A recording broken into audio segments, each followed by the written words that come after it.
បាទសួស្តីបងប្អូនអរគ្នាចឹងអានេះតកតងនឹងការ combine sheet ឬក៏ការផ្គូផ្ sheet បញ្ចូលគ្នាណាបាទអញ្ចឹងអានេះតកតងនឹងប្រព័ន្ធ Google Sheet អញ្ចឹងមេរៀនដែលខ្ញុំបដោតភាគច្រើនគឺ Google Sheet ណា Google Sheet Google Docs ជាពិសេសគឺ focus ទៅលើតែប្រភេទ Google ទេហើយរូបមន្តទាំងអស់ភាគច្រើនគឺខ្ញុំលើកយកតែរូបមន្តទេយកមកបញ្យល់បងប្អូនខ្លីៗណាបាទអញ្ចឹងបងប្អូនអរគ្នាយើងមានរូបមន្តមួយក្នុងការ combine sheet អញ្ចឹងយើង combine វាមិនតោះអញ្ចឹងទៅចូលរួមធ្វើជាមួយខ្ញុំបាទអញ្ចឹងឥឡូវហ្នឹង data ហ្នឹងសំខាន់ជាងគេយើងមើល head ទេ head ហ្នឹងឲ្យវាដូចគ្នាសិនមកណាមាន date មាន name មាន product មាន quantity unit price total ហើយ month អូខេអញ្ចឹងអានេះដូចគ្នាសំខាន់អានឹងត្រូវគ្នាមកអូខេវាស្រួលទេរូបមន្តនេះអត់បាក់ទេអញ្ចឹងយើងស្មើ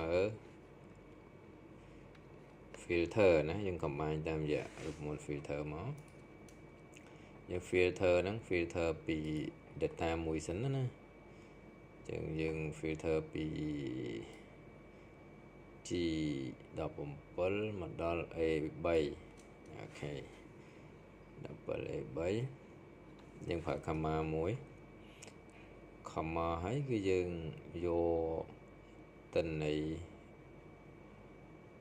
ឲ្យដូចជាមួយនឹង column ណាមួយមកធំជាងឬក៏តូចជាងកូដអាហ្នឹងយើងអត់បានកំណត់លក្ខខណ្ឌទេមានន័យថាយើងឲ្យទិន្នន័យទាំងអស់ទាំងមូលហ្នឹងវាចូល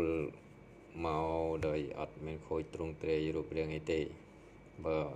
ការកំណត់រូបមន្តការកំណត់លក្ខខណ្ឌផ្សេងទៀតគឺយើង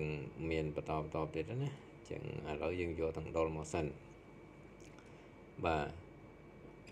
យើងបិទរូបកញ្ចក់មកវិញហើយយើងចាក់សោមកចាក់សោកន្លែងហ្នឹងគឺយើងចុច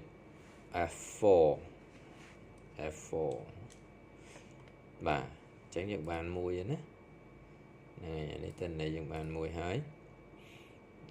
data មួយឥឡូវយើងចង់បាន data 2នេះយកមកដាក់នៅក្នុង sheet នឹងដែរតើធ្វើម៉េចអញ្ចឹងបងប្អូនគ្រាន់តែធ្វើដូចគ្នាអញ្ចឹងប៉ុន្តែគឺយើងត្រូវប្រើសញ្ញាមួយនេះមានសញ្ញាចុចមួយហើយយើងមាន comma ដូច comma អញ្ចឹងអានេះខ្ញុំផ្លេចតែសញ្ញានេះខ្ញុំអត់ស្គាល់ទេយើងធ្វើដូចគ្នាអញ្ចឹងមក filter data 2 G10 មក A3 អូខេ comma A10 G10 មក A3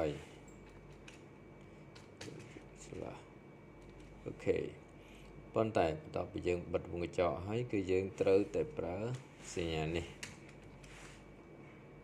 បាទសញ្ញានេះក្តោបវាមកចឹងបងប្អូនត្រូវចាំ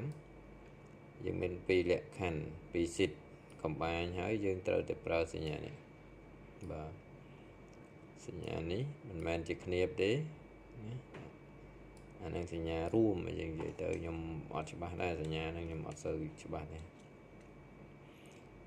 បាទអញ្ចឹងយើងពិនិត្យមើលA ណាឲ្យវាស្មើគ្នាក្រុម A បាទអញ្ចឹងឥឡូវយើងបានហើយទិន្នន័យ sheet ហ្នឹងបញ្ចូលគ្នា